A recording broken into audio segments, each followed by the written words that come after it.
Hi, I'm Marge Kinney, and welcome to the Marge Kinney Art Show.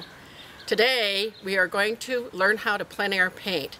But one of the first things we have to do is to understand what is plein air painting. Well, plein air painting is a French term, and it actually means en plein air or in plain air, like painting outdoors or on location. So I'm going to, over the next few videos, take you to 3 different locations. We're going to paint the hills, a stream, and the ocean. So I hope you enjoy it with me. Enjoy.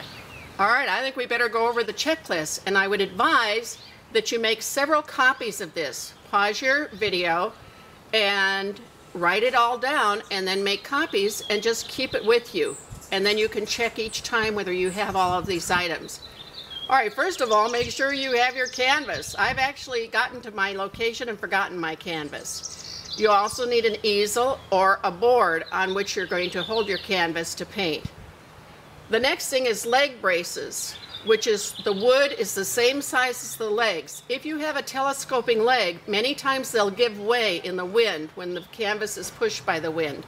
So it's a very good idea to just saw some extra little pieces of wood, and I'll show you how that works. All right, then you also have wind braces, which are cords, bungee cords, or thin rope. The next would be paints, your palette, and brushes. The next would be your water for your painting, or a medium, and a container to hold it. The next is a roll of paper towels, or paint rags if you use them. You can use a small bag for used painting towels. Make sure you have a sun hat and sunglasses and a warm hat in case it's chilly. All right, the next thing is the sun lotion and insect repellent. I've actually been stung by bees on 3 occasions while painting, so I usually carry an antihistamine with me or something for an allergy to make it less. All right, layers of clothes are most important. I can start out a day and think it's going to be warm, and the next thing you know, it's raining or it is so chilly that I run to the car and get some extra wool jackets to put on. The same goes for gloves. For cold, weather can change so quickly. I know you all know that. All right, a camera is very essential because you can take pictures as you're painting or after you're painting because the sun changes so much during the day. It changes every 15 minutes, and it may be sunny to begin with, but it could also end up in fog. A sketchbook and pen is also handy. I don't personally use a stool. I end up standing for 6 hours at a time. However, if you want a fold-up stool, that's a good idea. All right, where I paint in Laguna Beach, it takes coins for the parking meter and lots of quarters. So you can consider that. They are also now taking credit cards, amazingly enough. The last is water. You definitely need to stay hydrated.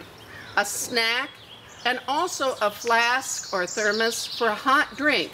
A cup of hot soup at lunch is wonderful. And an umbrella might come in very handy. Picture of me. Hi again. Now that we've got the backpack packed, now we're going to learn some secrets about keeping your easels upright. I'm going to show you 4 easels and little tricks that I use with each. Enjoy. The first easel has telescoping legs that are very easy to unclick and extend. So here is an example of one that's already open with the canvas attached to it. However, the secret is that it does not have anywhere to put our pallet. So I went to the store and bought a bakery rack, which you can buy at any store. And then I bought some of these little plastic ties, and I'm going to just put them right in here like this and zip this shut. And then I'm going to put it over here and zip that shut. And what do you know? There, it's all set and ready to go for my painting.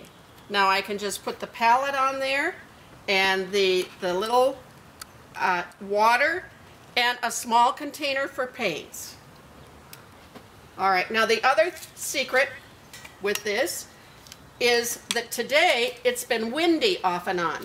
So I'm going to attach a bungee cord to the edge of my easel and come around the tree. And actually this won't fit, so I have another bungee cord that I hook into it to complete the attachment. All right, the second easel does not have any type of a rack to hold my pallet. So again, I went to the store and bought a baker rack, and this time I am attaching it with string. So I keep a string tied on the edge of the baker rack and then just tie a bow, just like I'm tying my shoes. See, just like that. Now, because it can be windy during the day, this time I'm going to use a dog park stake. This is what people use to tie up their dog when they go to the park. So I already have this screwed into the ground on the back easel, but I can put one of these on each of the legs. All right, the last secret I want to share with you is that my pallet will fly off if I don't keep masking tape in several spots along the back.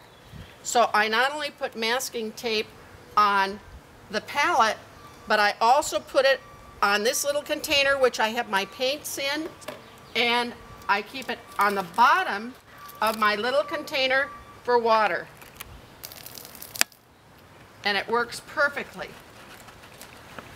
On the next easel, this is called a French easel, and I discovered that many times the legs collapse on me, particularly if there's a high wind.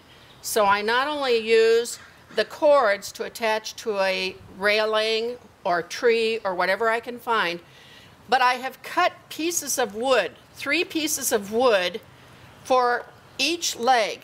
So each leg has 1 piece of wood, and I bring the brace, because this has no attachment, it doesn't telescope. So I put this little cord around it and attach it. As simple as can be. I can also use one of these like this, or I can use a tape like this and tape it around and around a few times, and it's safe. Also on this easel, I can take my towels and put them on a cord like this and attach it to the side. If you don't have an easel and wonder where you're going to get one, you don't need one. This is a simple piece of wood, and you could even use a piece of cardboard from a cardboard box. I've taped my canvas onto the top and a small piece of paper on the bottom to act as my palette. Now I can sit and easily paint. So I can take a folding chair and just enjoy myself. Now the last secret we have is that when I have my paints in a box or basket, I put some extra paint on the lid so that I can see what color it is. And this way, they don't have to lay sideways. I can see everything at a glance. Well, to summarize, I painted in plein air for probably the first 15 years of my 25-year career as an artist. I hope you've learned a lot of my secrets today, and now let's go paint. See you soon.